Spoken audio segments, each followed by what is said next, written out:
Hey everybody, Marcus here, and today we're going to show you some tips on how to get better low-angle shots with the Benro Hi Hat.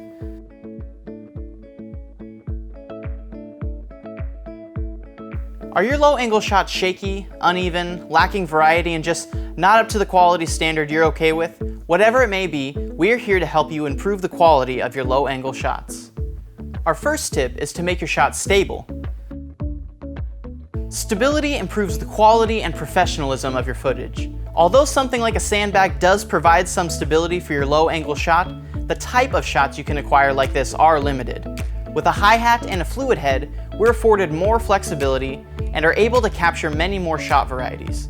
Let's begin by mounting the camera to a sturdy plate, and then mounting the camera on the fluid head.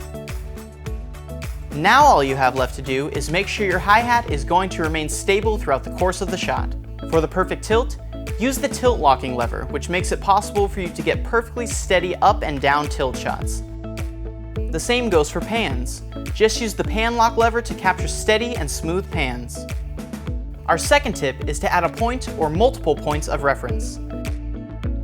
Adding a point of reference to your shot helps your audience orient themselves within the frame. A simple pan from the eye level of a doll can demonstrate a character discovering a new, great big world outside the toy box. Here's how you do it. Take a look at your scene and think of where you could add something familiar which would serve as a point of reference for your audience. Then, place your point of reference into the scene and take your shot. Our third tip is to keep it all level. One of the great things about using a hi-hat is that you can get super low and still have the precise control of a standard tripod. Not having to realign your shots is a nice way to save time in post. So, here's how to ensure that your shots are all level. Get set up where you'd like to shoot. Don't worry if the ground isn't level. The adjustable legs make uneven surfaces a non-issue. We'll first use the bubble level on the hi-hat to ensure the base is level. Next, use the bubble on the head to make sure that the camera will be level. Then just tighten everything down and you're good. Our fourth tip is to watch for blown out skies. Low-angle shots often have lots of sky. If it's a bright day, you'll need to compensate as best you can.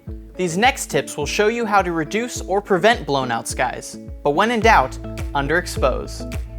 Place your subject in the sun so they're closer to the same brightness as the sky. Or, try your low-angle shot from a higher or lower vantage point so that a tree, building, or something else fills up parts of the frame and covers the sky. Our fifth and final tip is to review and repeat. Shooting great video often requires some trial and error. Take a shot and review it to see what changes need to be made. Although we're not fans of reviewing every shot on set, it's helpful in this case to review each setup in order to make sure exposure, focus, and framing is acceptable. Take your preliminary shot. Then review it for exposure corrections or changes to the scene. Then, take the shot again. The Benro makes sure your camera won't move between takes, so feel free to take your time. Review for adjustments, then rinse and repeat until you've got the shot how you want. And there you have it. You now know what it takes to get better low-angle shots. Getting good camera angles will add variety, and that always makes editing easier. And a good hi-hat like the Benro makes sure your shots are consistent. Low camera angles are fun, can look very professional, and don't require a lot of expensive equipment. So go shoot some low shots and enjoy the power that comes from knowing the lowdown. Thanks for watching.